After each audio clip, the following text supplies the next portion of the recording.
노인이 부끄럽다. 강기석. 부끄럽기 짝이 없는, 그러나 정작 본인은 그게 부끄럽다는 것을 모르는 대통령의 온갖 우행과 기행, 만행으로 인해 국민으로서 내가 대신 부끄러웠는데 이젠 노인의 회장 김호일이란 인물의 언행으로 인해 노인으로서 내가 대신 부끄럽습니다. 남이 일부러 나를 화나게 하려고 격한 말을 쏟아부었다면 또 모를까. 정치적인 행사에서 나름 합리성을 갖추고 공개적으로 한 발언에 무얼 그리 벼락같이 화를 내는 퍼포먼스를 펼쳐야만 했을까. 더구나 그 퍼포먼스라는 것이 사과하러 온 인물의 사진을 준비했다가 그 사진을 때리는 폭력적이고도 유치하기 짝이 없는 것이었으니 말입니다. 나름 민주시민의 양식을 잃지 않고 너그럽고 여유 있는 마음으로 늙어가려고 노력 중인 노인의 한 사람으로서 부끄러움을 느끼지 않을 도리가 없습니다.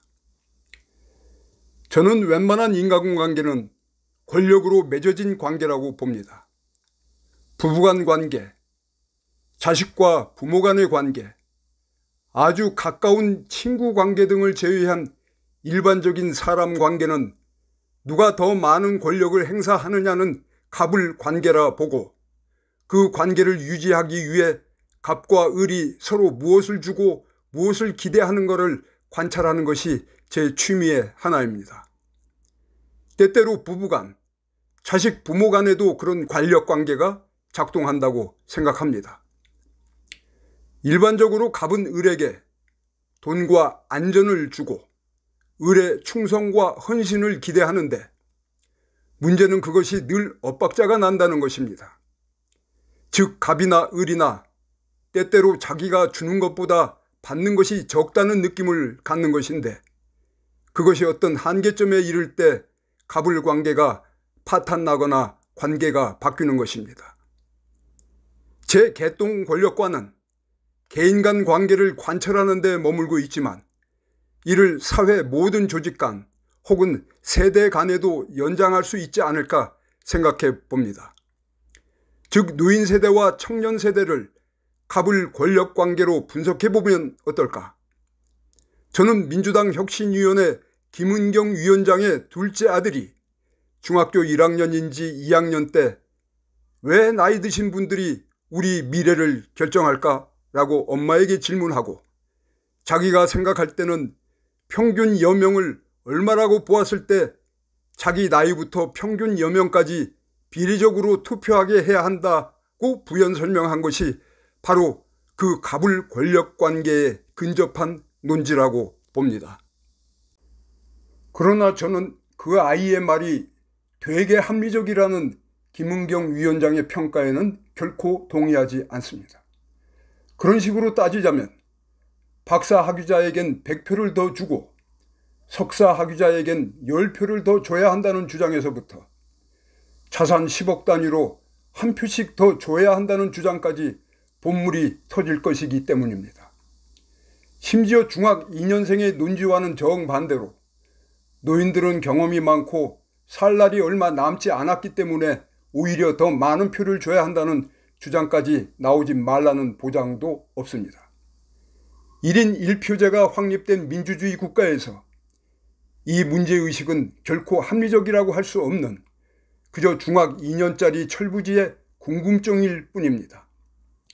저 역시 중학 2년짜리 아이와 다른 식으로 동조하는 심정이었는지 한 사석에서 18세까지 투표권을 안 주는 똑같은 논리로 100-18, 82세부터는 투표권을 주지 말아야 한다는 과감한 농담을 던져 비난과 웃음을 동시에 산 적이 있습니다. 그렇게 받아들이면 될 이야기였습니다. 더구나 김 위원장은 1인 1표제 아래에서 미래 세대의 이익을 지키기 위해서는 투표장에 젊은 분들이 나와야 의사가 표시된다는 탁월한 결론으로 자신의 발언을 마무리 짓지 않았습니까? 노인의 선거권을 차별하자고 한 적도 없고 노인 폄하를 의도하는 취지도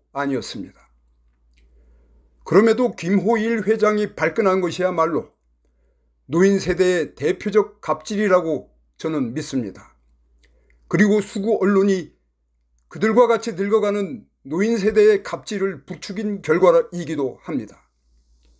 갑을관계의 또 하나 특징은 어떤 사안이 발생할 때마다 늘 갑이 그 의미를 자신에게 유리하게 해석하고 을을 위협하고 강요하는 경향이 있다는 것입니다. 우리 사회에서 나이는 인간관계를 규정하는 하나의 상수, 장유유서로 노인 세대는 나이를 먹었다는 것 자체로 늘 갑 행세를 했고 변화에 저항해 왔습니다. 문득 지난 2월 칠순을 맞아 제 SNS에 올린 글이 떠오릅니다. 제대로 살아야겠다는 결심이란 제목의 글에서 저는 오늘은 내 칠순 생일이다.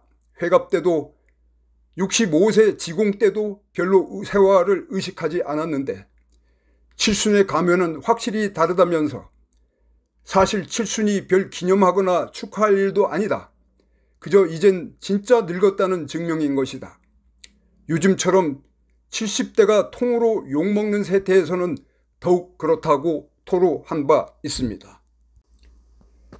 이어 70대는 어느 정도 세상을 돌아가는 이치를 깨닫고 점점 더 너그러워질 나이인데 오히려 강팍하고 욕심부리고 아집만 내세우는 세대가 돼버렸다. 욕먹어도 싸다. 앞으로 10년을 살든 20년을 살든 죽을 때까지 정신건강을 제대로 유지하기 위해서는 좋은 것만 보고 좋은 것만 듣고 좋은 말만 하도록 노력해야 한다는 소리를 한 적이 있다. 또한 탐욕, 아집, 오만, 뻔뻔함, 내 주변의 숱한 70대처럼 그렇게 살지 않도록 늘 경계해야 한다. 이자들은 변할 가능성도 거의 없고 내가 그들을 감화시켜 새 사람 만들 힘도 없으므로 그저 이런 자들과 어울리지 않는 것이 상책이다. 가급적 건강한 후배들과만 히히덕거리며 율두족으로 살고자 한다. 말하자면 칠순에 제대로 살아야겠다는 결심을 한 것인데 그것이 가능할까? 만사 잘난 척하지 말고 겸손하면 가능하다고 본다. 고개 바짝 치켜들면 망하는 건 골프와 선거뿐이 아니다. 인간관계도 마찬가지다. 아무리 어깨에 힘이 들어가고 입이 근질거려도 겸손, 또 겸손해야 한다.